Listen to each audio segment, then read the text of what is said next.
नमस्कार मित्रों, स्वागत है आपका मेरे YouTube चैनल मैजिकल लाइफ्स में। यहाँ हम बात करते हैं बहुत सारी मैनिफेस्टेशन टेक्निक्स और उपायों के बारे में।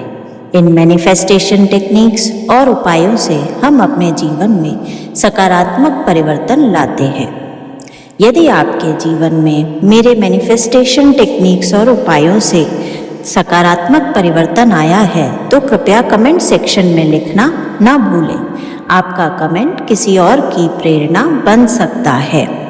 इस तरह के और उपायों, मुहूर्त, पूजा विधि इत्यादि के लिए कृपया मेरे चैनल को लाइक, शेयर और सब्सक्राइब करना ना भूलें।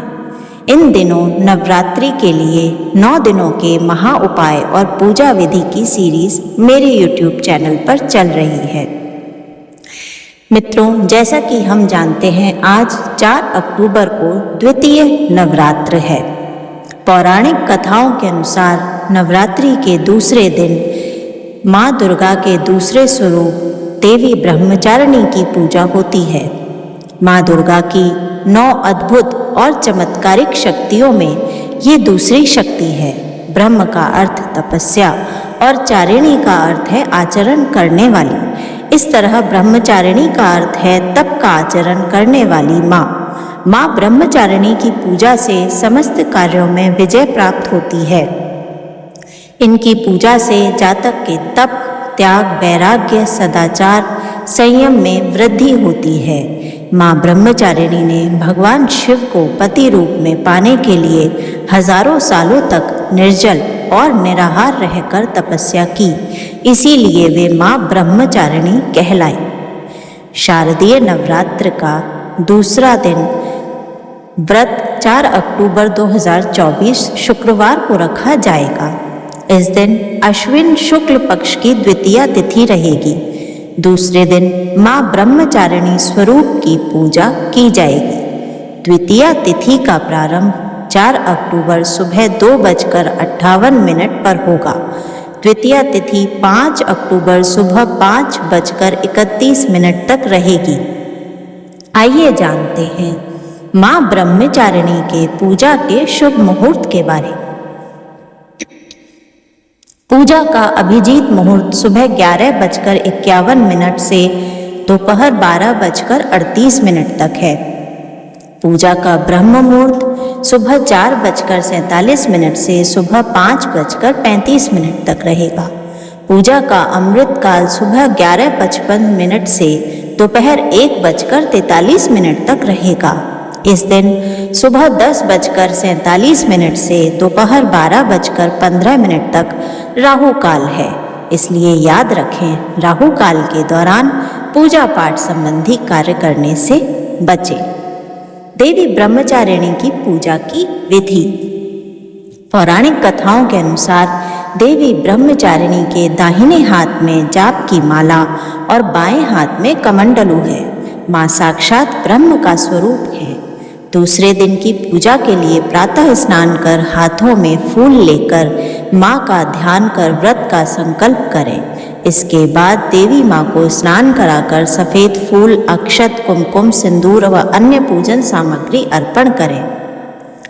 इसके पश्चात ओम देवी ब्रह्मचारिणे नमः मंत्र का जाप 11, 21 या 108 बार करें।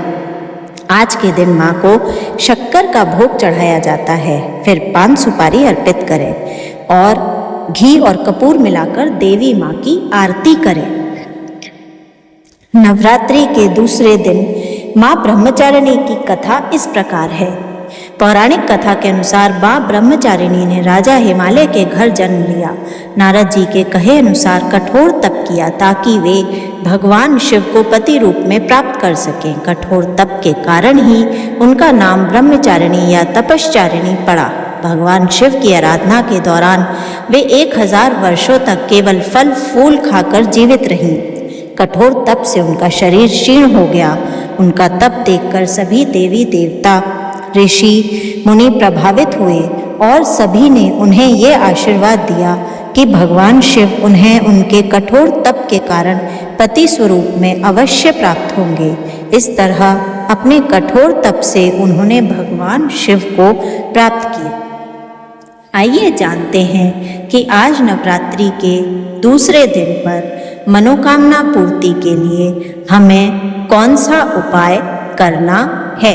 आज के दिन अपनी मनोकामना को पूरा करने के लिए एक मिट्टी की छोटी मटकी लें। उस मिट्टी को शक्कर या चीनी से ऊपर तक पूरा भर लें। उसके बाद 6 कौड़ी लें।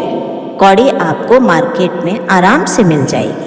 प्रत्येक कौड़ी पर रोली का एक तिलक करें और उस कौड़ी को तिलक ऊपर की तरफ रखते हुए चीनी की मटकी पर रख दें। ये 6 कौड़ियाँ तिलक करने के बाद मटकी के ऊपर रखकर माँ ब्रह्मचारिणी को अर्पित करें और अपनी मनोकामना बोलें। इस प्रकार 108 बार ओम देवी ब्रह्मचारिणे नमः मंत्र का जाप करें और देवी माँ से प्रार्थना करें कि आपकी मनोकामना शीघ्र पूरी करें। इस मटकी को एक दिन आप अपने मंदिर में जहाँ पूजा जप किया है वहीं रखा रहने दें और अगले दिन इसे पीपल के वृक्ष में छोड़ दें। ऐसा करने से कितनी भी कठिन मनोकामना या इच्छा की पूर्ति देवी के द्वारा सहज ही की जाती है। यह उपाय मनोकामना पूर्ति का बहुत ही अद्भुत उपाय है। इसको करने से देवी प्रसन्न होती हैं और आपके मनोवांछित की प्राप्ति होती है। शास्त्रों के अनुसार माँ ब्रह्मचारिणी को हरा रंग बहुत प्रिय है, इसलिए आज के दिन पूजा के समय हरे रंग के वस्त्र धारण करें और माँ को सिंदूर का चोला चढ़ाना विशेष रूप से फलदायी माना गया है। आपकी मनोकामना देवी माँ अवश्य पूरी करेंगी। कमेंट सेक्शन में जय माता दी लिखना न भूलें। जय माता दी।